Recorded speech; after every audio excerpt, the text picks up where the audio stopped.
Good morning. Jenica here again, talking with my fellow believers about pulling yourself out of a dark place. In our last couple of videos, we talked about faith and hope, and today I want to talk about trust. Trust is critical because you can have your position of faith and you can look ahead and hope, but unless you trust that God can do what He says He will do, or that He wants to do what He says He will do, it's really hard to maintain hope, and it's hard to maintain that position of faith. So I want to talk about trust today. Now, there's a lot that can be said about trust. It's a word that we throw around a lot as Christians, and we put it on our bumper stickers. I'm going to focus on one angle, really, of it today, and that is perspective. So our perspective informs our trust. I think we have trouble trusting. I think we're very self-sufficient people. We don't like to entrust our stuff to others. We don't like to entrust our circumstances to somebody else, and we approach God the same way. And part of that is a lack of perspective. We see our problems from a human perspective, and we assume that there's a solution that we can understand. We think we have an unsolvable problem, or an incurable disease, or an unavoidable family trait. We see the things that are, and we assume that they just are because we can't think of a solution around it. We see our problems from our human ability to solve them. And we know, we might acknowledge that God is kind of like a more powerful version of us, but we still assume that there are only certain solutions to our problems, the kind we can come up with. And we just hope that God might show up and carry one of them out.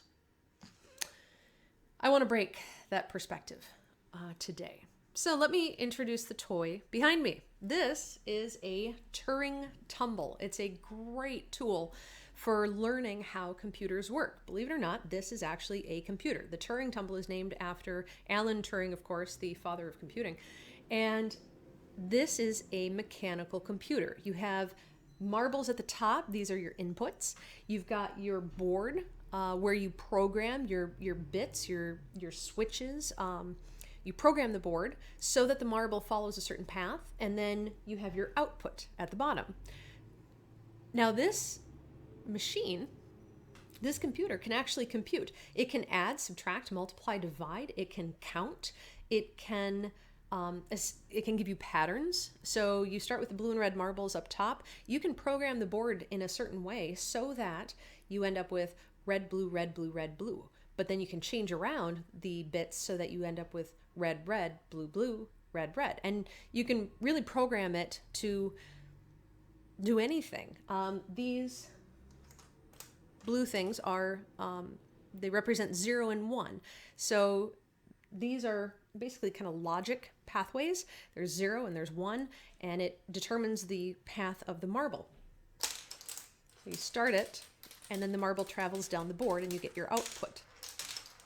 It's a really fun toy, and it's great for learning how computers work because this is the mechanical version of what your PC does. What the chip in your computer or your smartphone does this just electronically. Now, theoretically, if this was actually big enough, it could do, I think, pretty much any problem that a computer can solve, but it would require a huge board and a lot of time for the marbles to come down. So this is just a small analog version. Think of the comparison between the Turing tumble and the Cray Supercomputer. Almost infinitely more computations per second. You can give a Cray Supercomputer so much data input, and you can program it to do amazing things, and the output is incredible. I want you to think of yourself as the Turing tumble and God as the supercomputer, only even bigger and even more able to compute. You're working locked in time and space. God isn't, okay? His connections are faster, his data is more, he's computing a whole lot more than you understand. I think that sometimes when we're in a dark place, we're tempted to charge God with wrongdoing. We see the problems around us and we say, why didn't you show up? We see the problem, we compute, and we expect certain outputs, and God is so much bigger than that. And I want to give you a sense of the scale. And it's hard to understand. I mean, if this is what you're working with, it's really hard to comprehend the complexity of a Cray supercomputer. But it's at least worth it to acknowledge it. Even if you don't understand it, it's worth it to acknowledge it. Do you remember when we walked through the story of Lazarus? So Lazarus was Jesus' friend who died. He got sick and died. And his sister and the people around him were upset because Jesus didn't show up when Lazarus was sick. He didn't show up. But do you remember when Jesus heard that Lazarus was sick and died? His response was basically, I am glad that I was not here to heal him when he was sick, because now I can raise him from the dead. There's something even cooler than a healing is about to happen. But they didn't see that. They didn't even know to expect that, because this is what they're working with, and these are the solutions they expect. And God has solutions that you can't even imagine, because he's taking in so much more information than you are. Let that scale inform your trust. He understands so much more than you do, and be careful to not charge God with wrongdoing unnecessarily, because he's computing a lot more than you are. Let's flip over to Job. I gave you a few passages to read before this. And Job 38 was one of them. You're familiar probably with the story of Job. He was greatly afflicted. He lost everything. And you read about why in the opening passages of the book. But long story short, he is afflicted. He loses everything. His children are all dead. He loses his family. His riches are gone. His property, his possessions are gone. His health deteriorates in really nasty ways too. This is a man who is afflicted. So the book of Job is really an exploration of suffering. And it's an exploration through a discourse between Job and his three friends. His three friends come to encourage him, and they really do a poor job of it. And the first 37 chapters of Job is mostly the discourse between Job and his friends. Chapter 38, God shows up. God shows up and answers Job. But he doesn't show up like he has an explanation, like he has to give an explanation to Job. Read 38. I'll start with verse 1 and do a couple verses as we go. The Lord answered Job out of the whirlwind and said, "Where were you when I laid the foundation of the earth? Who determined its measurements? Have you entered into the springs of the sea, or walked in the recesses of the deep? Have the gates of death been revealed to you, or have you seen the gates of deep darkness? Have you comprehended the expanse of the earth? Have you entered the storehouses of the snow, or have you seen the storehouses of the hail?" God's response is, I am so much bigger than you can imagine. I am sovereign. God is sovereign, and he is majestic. And he's holy, but he's also good.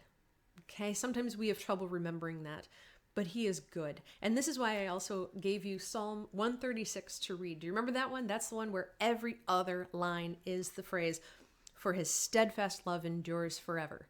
Then there's another line, "For his steadfast love endures forever." Then another line, "For his steadfast love endures forever." I want you to write down the phrase, "For he is good, God is good, and his steadfast love endures forever." I wrote that down and I repeated it every single day. It's a critical phrase. It actually shows up a surprising number of times in the Old Testament. It's a beautiful phrase.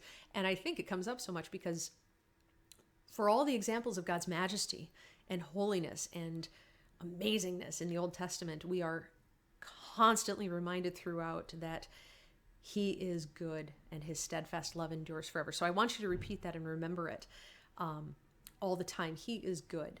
Now, we humans, we sinful humans contaminated by sin, we may deviate from that goodness. All the other humans around us may deviate from his goodness. Pretty much all the humans in the world deviate from goodness. Some more than others, some horrifically so, and then they all cluster together and make even bigger problems. So there are problems in the world, but he is good. Okay? Psalm 111 is a great psalm because the author puts together the concept that God is majestic and awesome with the concept that he is good and he cares for you. So that's why I picked this one. It says, "Great are the works of the Lord, studied by all who delight in them. He provides food for those who fear him. He remembers his covenant forever.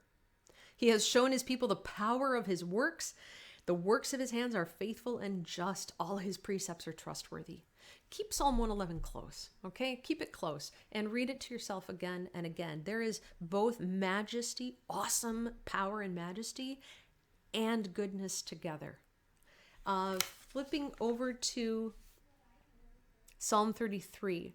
This too has the steadfast love of the Lord and his power all in one psalm. So listen, the word of the Lord is upright, and all his work is done in faithfulness. He loves righteousness and justice. The earth is full of the steadfast love of the Lord.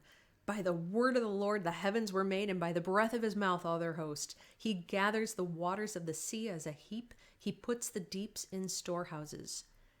Yet his eye is on those who hope in his steadfast love. Our heart is glad in him because we trust his holy name. Trust his power, trust his majesty, and trust his goodness. Okay, let that inform your prayers. Let that inform your hope, and let that inform your faith.